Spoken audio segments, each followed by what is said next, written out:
Salam, saudara-saudara. Di nama Tuhan, kita saat ini masih diberi kesempatan untuk sekali lagi mendengarkan firman Tuhan, menerima firman Tuhan di dalam kehidupan kita. Saya akan memberikan sebuah tema berjalan bersama. Bagaimana kita itu berjalan bersama dengan Tuhan.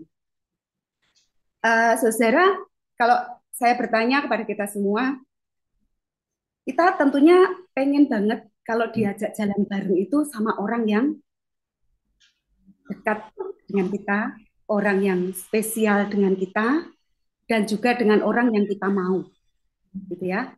Kita itu pengen kalau jalan bareng itu ya sama orang yang seiring sejalan, sehingga kemudian kita akan menuju ke arah yang sama.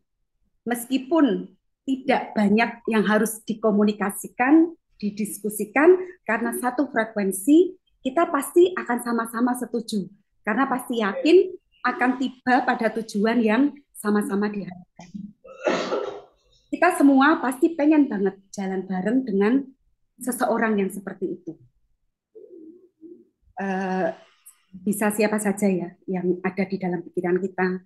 Saya sepertinya itu cocoknya dengan ini atau dengan itu, atau tadi ketika Mas Andre bersaksi gitu ya, sudah menikah, tadinya jalan bareng dengan istri, tapi sekarang ada kendala gitu.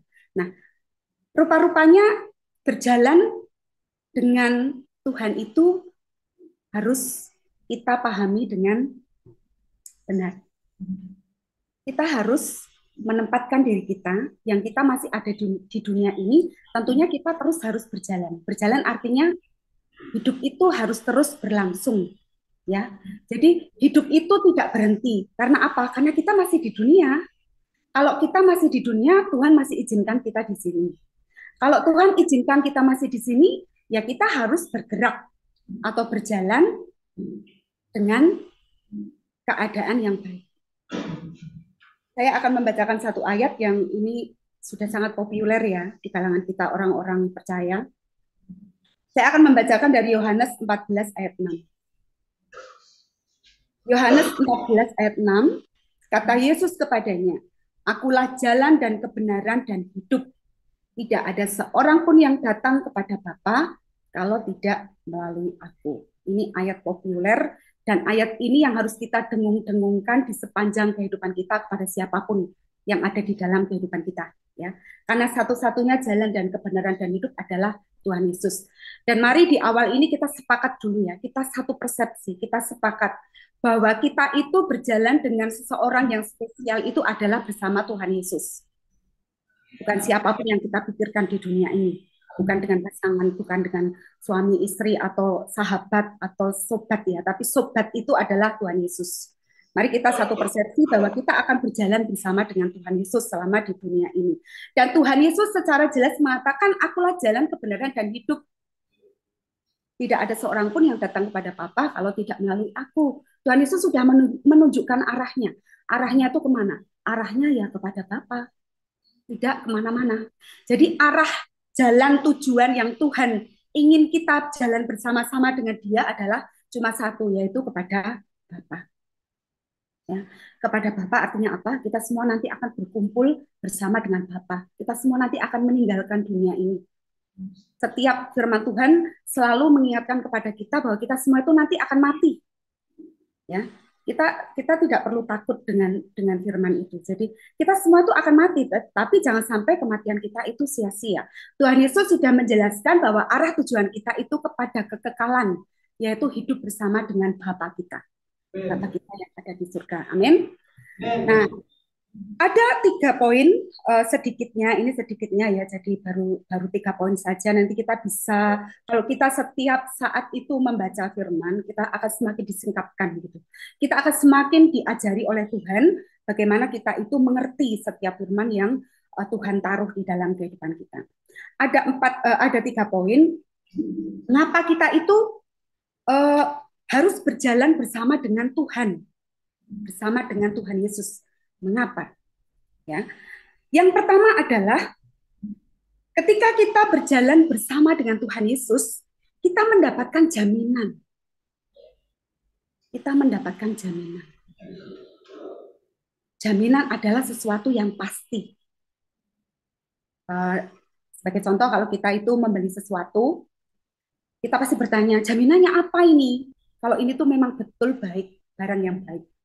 Atau mungkin bagi saudara yang mengikuti cerita saya ya, ketika kami itu dulu pinjam uang ke bank, orang bank itu tidak dengan secepat itu memberikan pinjaman kepada orang kalau dia tidak punya jaminan. Ya, jaminannya apa? Sertifikat misalnya, sertifikat rumah atau sertifikat tanah, gitu ya.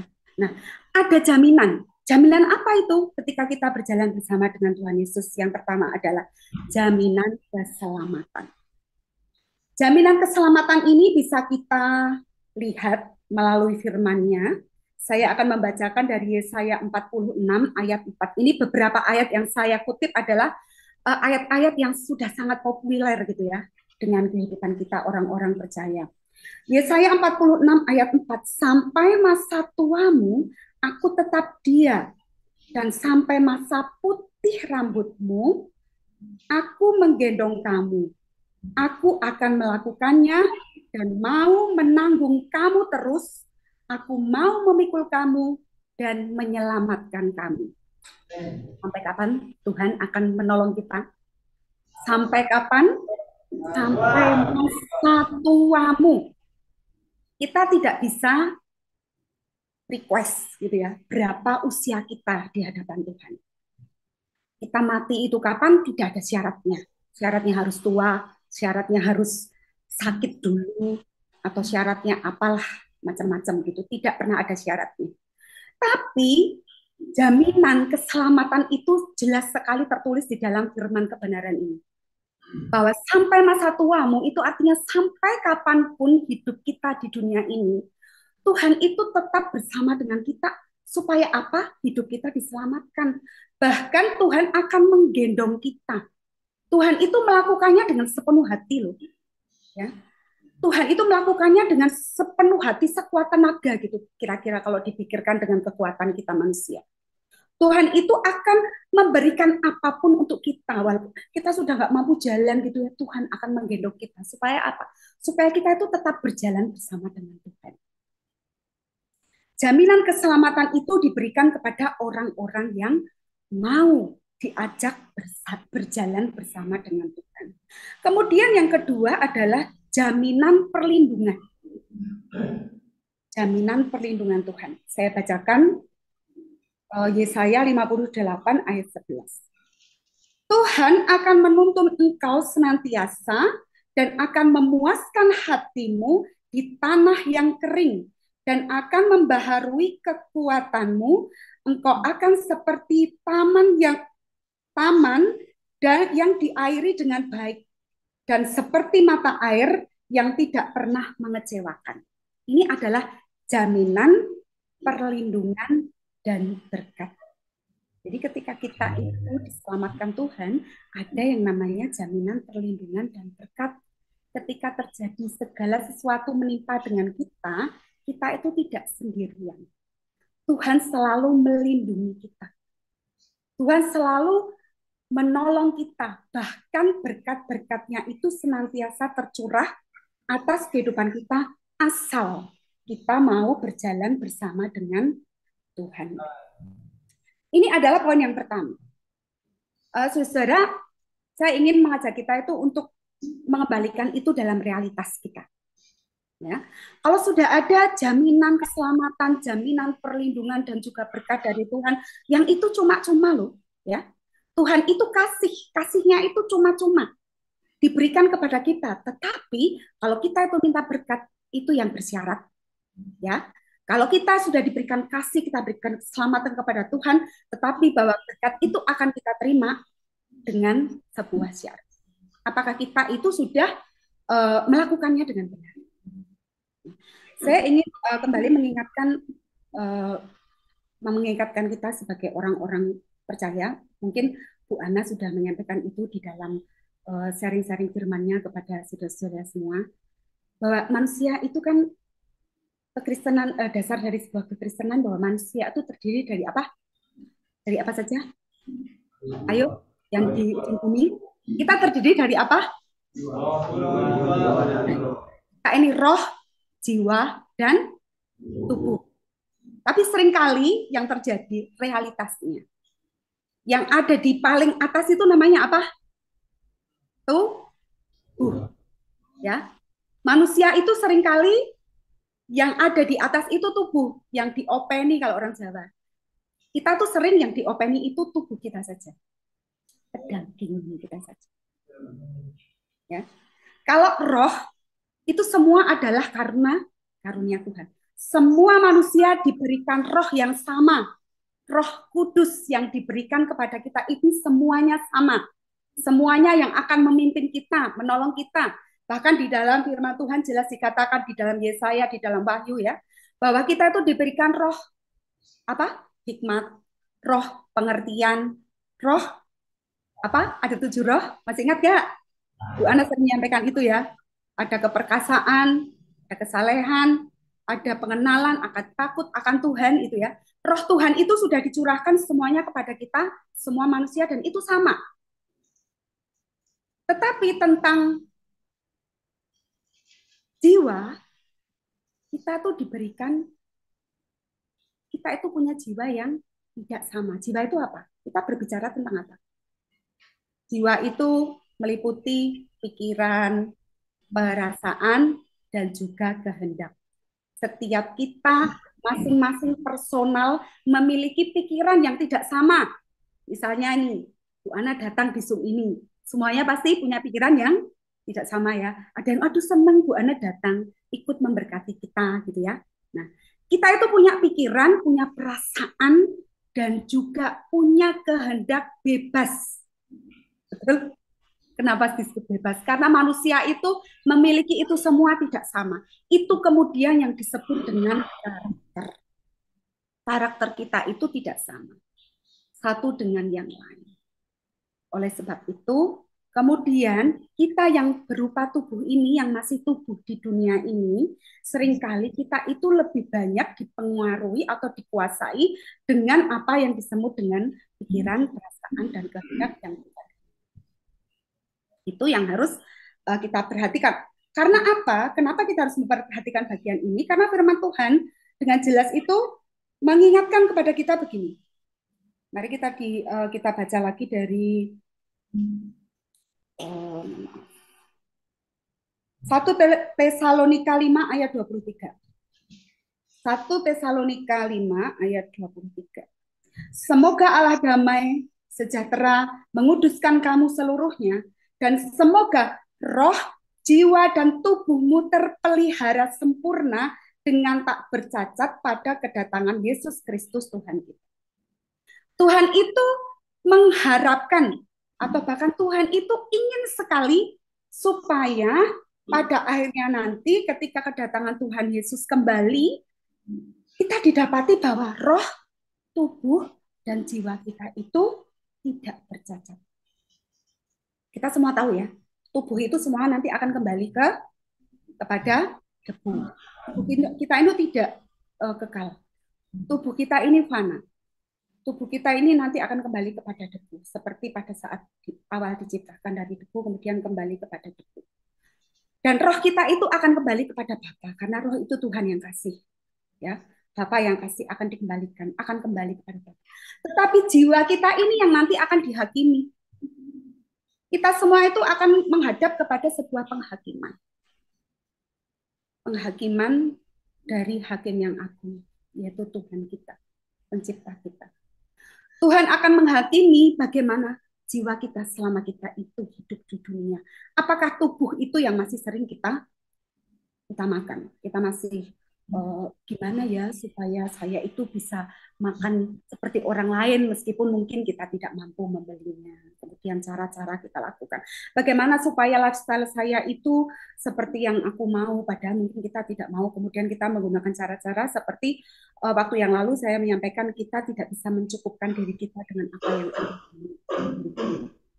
Jadi tubuh itu seringkali lebih diutamakan daripada kita mengelola jiwa kita, yang jiwa ini harus benar-benar kita selaraskan dengan pikiran, perasaan, dan kehendak yang Tuhan mau di dalam kehidupan kita. Oleh sebab itu, marilah jaminan-jaminan yang sudah disediakan oleh Tuhan kepada kita jangan sampai terhambat oleh karena hidup kita yang masih mencondongkan diri kepada yang namanya tubuh dan jiwa yang tidak selaras dengan karakter Kristus. Jadi karakter-karakter kita yang masing-masing ini, mari kita arahkan kepada karakter Kristus, karakter kasih, karakter yang membawa damai, karakter yang membawa sukacita, kebahagiaan bagi setiap orang yang ada di dalam kehidupan kita. Sebab itu, bagaimana caranya supaya kita itu tetap dalam karakter Kristus? Ya, kita harus selalu menggumuli firman, tapi juga melakukannya. Kenapa? Karena firman adalah kebenaran.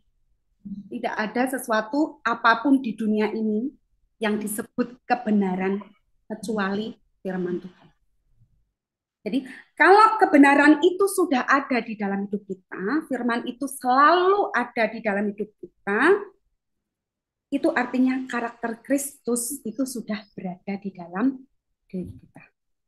Sehingga jaminan-jaminan yang Tuhan berikan kepada kita itu secara otomatis akan Tuhan berikan kepada kita. Itu tergantung dengan respon hati kita. Kemudian poin yang kedua yang akan saya sampaikan kaitan dengan berjalan bersama dengan Tuhan. Tuhan itu memberikan kemenangan. Jaminannya itu enggak hanya keselamatan, perlindungan, dan berkat. Tetapi Tuhan memberikan kemenangan. Kemenangan di dalam kehidupan kita. Saya akan membaca Yesaya 41 ayat 10. Yesaya 41 ayat 10, janganlah takut sebab aku menyertai engkau, janganlah bimbang sebab aku ini Allahmu. Aku akan meneguhkan, bahkan akan menolong engkau. Aku akan memegang engkau dengan tangan kananku yang membawa kemenangan. Menang dari apa? Menang dari dunia. Nah, saudara, kalau begitu ikut Tuhan itu berarti nggak ada masalah, betul nggak? Belum betul ya. Kalau kita masih di dunia, Tuhan itu masih izinkan masalah itu ada di dalam kehidupan kita. Karena apa? Tuhan punya maksud dan tujuan. Mengapa masalah itu bisa hadir dalam kehidupan kita, dan bahkan Tuhan itu kadang izinkan masalah itu ada supaya apa? Tuhan ingin melihat, ingin mengukur bagaimana kita itu bisa merespon masalah itu dengan benar. Dengan benar artinya apa? Kita harus berdasarkan kebenaran firman Tuhan.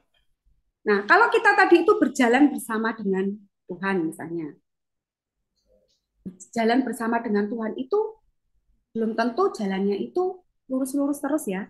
Artinya gini, ketika kita hidup di dunia ini, kadang kita itu mengalami jalan yang belok-belok, jalan yang naik, jalan yang turun. Jalan yang naik itu kan berat gitu ya. Kita mungkin punya masalah yang berat sekali dalam hidup kita, dan setiap kita pasti masing-masing punya masalah. Berat Tuhan, saya nggak mampu untuk menopang. Tapi Tuhan izinkan. Ketika kita sadar bahwa itu berat, ya kita harus berbagi, kita harus curhat sama Tuhan. Ini loh Tuhan, berat. Atau mungkin kita itu diizinkan ke jalan yang turun gitu ya. Sangat curam. Tapi bagaimana kita itu bisa merespon dengan baik ketika itu terjadi, ketika jalan turunan tajam itu ada, kita bisa ngerem nggak? Kita bisa menguasai nggak? Apakah kesombongan yang ada di dalam diri kita masih akan kita pertahankan? Misalnya itu. Ataukah ketika sebenarnya jalan turunan itu sesuatu yang keinginan-keinginan duniawi yang tidak penting, tidak membuat kerajaan surga itu bersukacita, itu masih ada nggak di dalam kehidupan kita? Kita masih belum bisa ngerem keinginan-keinginan kita. Dan jalan itu berliku-liku, bisa saja berliku-liku supaya apa? Kita itu waspada. Kita waspada terhadap apapun yang ada di depan kita dan juga di sekeliling kita. Tapi masalah itu belum tentu sesuatu yang Tuhan izinkan. Masalah itu bisa saja terjadi karena kita yang buat. Misalnya ya, saya lagi jalan bareng nih sama orang yang dekat dengan saya. Jalan bareng, bisa ngobrol enak, santai, ngomong apapun, seneng ya membicarakan hal-hal yang kita ingin bicarakan. Tapi tiba-tiba saya kemudian sibuk dengan ponsel saya. Saya asik sendiri ketika baru jalan bareng ini, saya asik sendiri dengan ponsel saya. Saya berselancar dengan apapun di dalam ponsel saya. Kemudian teman seperjalanan saya ini saya biarkan, saya cuekin. Saya tidak mendengarkan dia lagi, dia ngomong sendiri. Gimana rasanya? Itulah kita. Kadang-kadang kita itu yang membuat masalah. Masalah sepele, atau seringkali Bu Ana negur saya, ini masalah receh gitu ya. Masalah sepele kadang-kadang kita buat besar. Harusnya kita itu nggak ada masalah, kita buat-buat jadi rame. Ya. Jadi kadang-kadang kita yang mencetuskan masalah itu. Kita yang membuat masalah itu. Bukan karena Tuhan izinkan masalah itu datang. Atau mungkin kita tidak lagi fokus sama Tuhan karena ada sesuatu yang mengalihkan fokus kita, dan yang mengalihkan fokus kita itu nggak hanya melulu dosa loh. Bukan hanya sesuatu yang disebut dosa. Misalnya hobi, kesenangan, misalnya pekerjaan, misalnya apapun lah yang menurut kita itu sesuatu yang harus kita perjuangkan, kemudian kita menjadi lupa dengan sekeliling kita, menjadi lupa dengan tanggung jawab sebagai ayah misalnya, atau sebagai ibu, kita kemudian lupa dengan tanggung jawab kita, bahkan kita menjadi lupa untuk berfokus kepada Tuhan.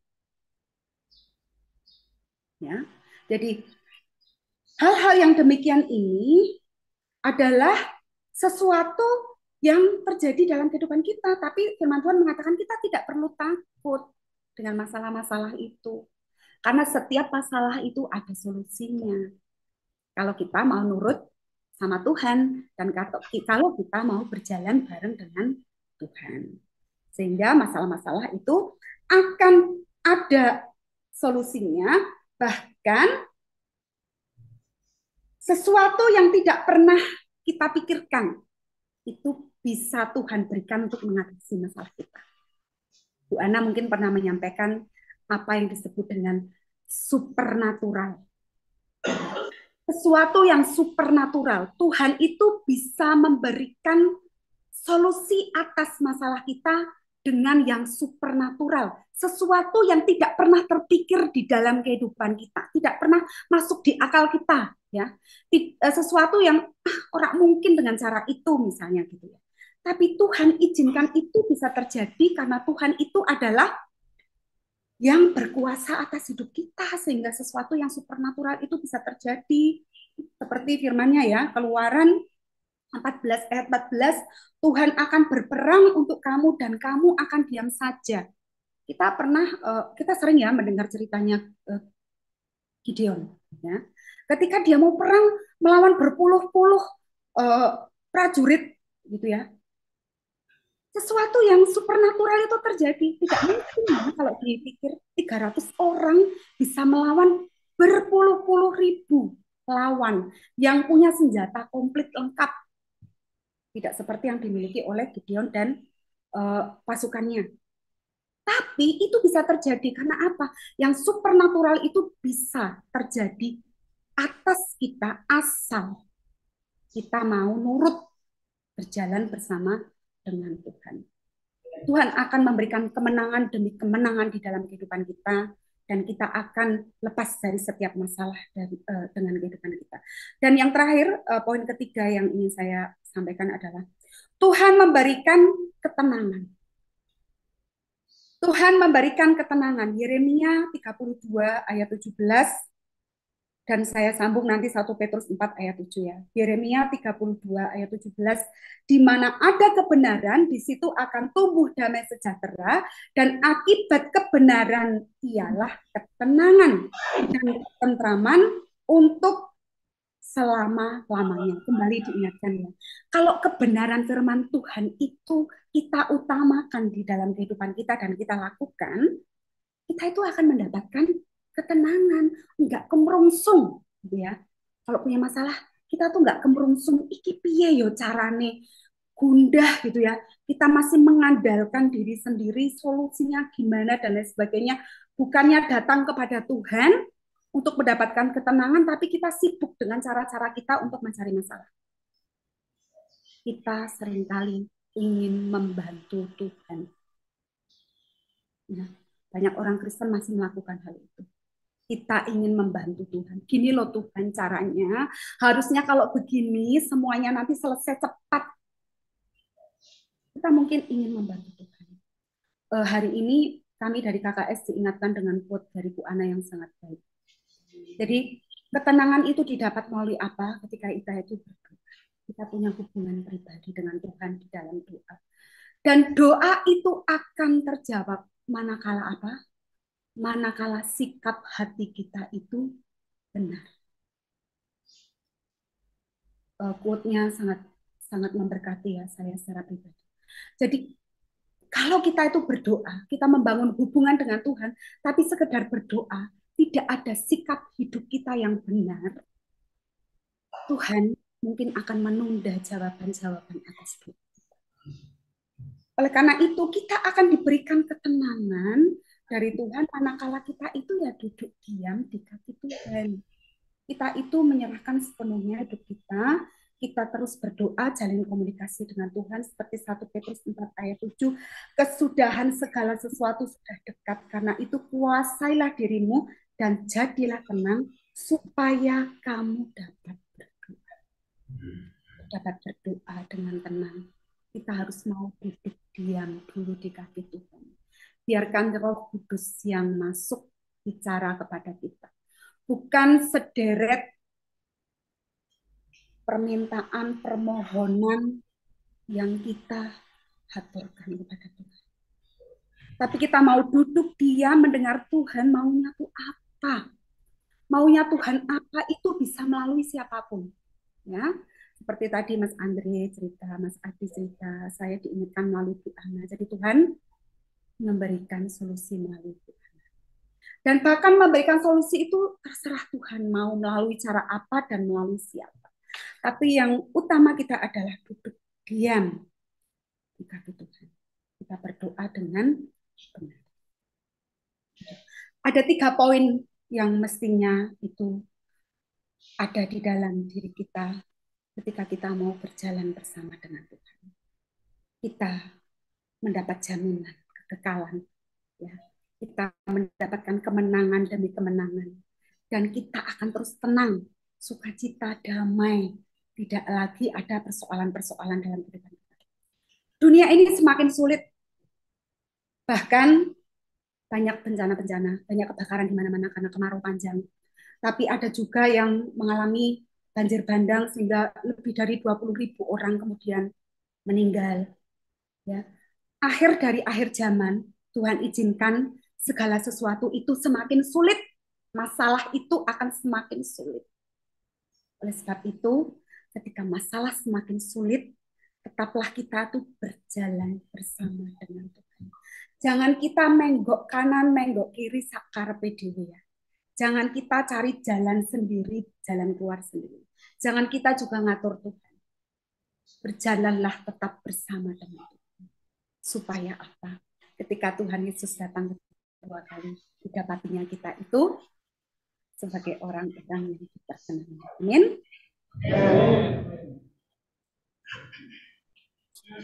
Saya berdoa kita semua, baik yang di Zoom, baik yang ada di gereja ujung bumi, semakin hari semakin cinta akan jalan-jalannya Tuhan.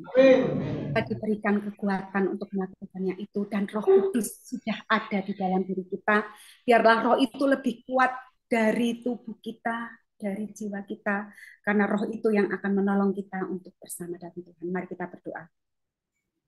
Bapa di dalam surga, terima kasih ya Tuhan untuk firman-Mu yang Engkau sudah ingatkan kepada kami semua. Bapa, kami ini manusia yang lemah, kedagingan kami seringkali melebihi apapun yang ada di dalam kehidupan kami. Oleh sebab itu kami mohon ampun ya Tuhan kepadamu. Kami ingin duduk diam di bawah kaki-Mu ya Tuhan. Kami ingin tetap bersama dengan Engkau, berjalan bersama dengan Engkau, betapapun jalan yang harus kami lalui itu melalui yang berliku-liku atau sesuatu yang bahkan tidak kami inginkan. Tapi satu hal yang pasti, jalan yang Tuhan berikan kepada kami yang memberikan kehidupan dan memberikan kekekalan kepada Bapa di surga. Terima kasih Tuhan, terima kasih untuk firman-Mu pada saat ini. Ajar kami untuk melakukannya supaya kami benar-benar berkenan di hadapan-Mu.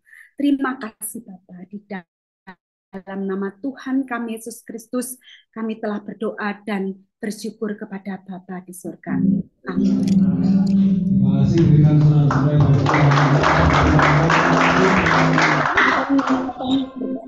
Ana yang akan memberkati. Ya, silakan kepada dengan doa berkatnya. Mari jemaat berdiri, semuanya saya undang berdiri. Sebelum saya doa berkat, saya akan berdoa untuk melepaskan belenggu-belenggu yang ada di dalam hidupmu ya. Iblis membelenggu hidupmu sehingga engkau terus jatuh bangun di dalam dosa. Itulah yang membuat engkau tidak terhubung dengan Tuhan, itulah yang membuat engkau tidak bisa berjalan dengan Tuhan, sebab iblis berhasil mengikatmu dengan segala macam keterikatan, dengan segala macam dosa. Hari ini apa yang disampaikan oleh Ibu Rini sangat memberkati ya. Berjalan bersama dengan Tuhan itu sangat nikmat karena Tuhan memberikan jaminan keselamatan dan juga Tuhan memberikan berkat-berkatnya dengan catatan engkau mengerjakan firman. Dan berjalan dengan Tuhan itu seperti kita hidup mencicipi surga ya. Walaupun engkau hidup di bumi tetapi engkau mengalami surga. Nah, hari ini ada begitu banyak hal yang menghambat hubunganmu jalan dengan Tuhan. Hari ini saya berdoa untuk borgol-borgol di tanganmu. Aku berdoa untuk borgol-borgol di kakimu yang dibuat oleh iblis. Hari ini lepas ya. Percaya ya. Percaya ya. Yuk berdoa semuanya. Arahkan hatimu, arahkan pikiranmu kepada Bapa di surga, kepada Tuhan Yesus yang akan melepaskan belenggu-belenggu ini. Bapa, di dalam nama Tuhan Yesus, aku serahkan umat-Mu yang ada di Nusa Kambangan ini, semuanya Tuhan, anak-anak-Mu yang ada di gereja ini, yang terikat dan masih terbelenggu dengan kuasa dosa, dengan iblis-iblis. Aku lepaskan borgol-borgol ini di dalam nama Yesus. Aku lepaskan ikatan-ikatan ini di dalam nama Yesus. Dari ujung kepala sampai ujung kaki. Apapun kuasa kegelapan yang membelenggu hidupmu, lepas dalam nama Yesus. Engkau dijadikan manusia baru. Engkau dijadikan ciptaan yang baru. Engkau bisa kembali berjalan bersama dengan Bapa di surga. Menikmati kasih sayang dari Bapa di surga. Meskipun engkau masih ada di penjara, meskipun engkau masih ada di tempat ini, Bapamu akan pelihara hidupmu. Engkau akan ketemu Tuhan. Waktu mimpi, waktu engkau selagi sendirian, Dia akan berbicara kepadamu. Dia akan memberitahukan kepadamu apa yang harus dikerjakan. Yes, terima kasih Roh Kudus, jamalah anak-anakmu di tempat ini, dan terimalah berkat. Arahkan tanganmu ke atas, angkat tanganmu ke atas. Angkat tanganmu ke atas, terima berkat. Tuhan Yesus Kristus memberkati kami dan melindungi kami. Tuhan Yesus Kristus menyinari kami dengan wajah-Nya dan memberi kami kasih karunia. Tuhan Yesus Kristus menghadapkan wajah-Nya kepada kami dan memberi kami damai sejahtera. Amin. Amin. Amin.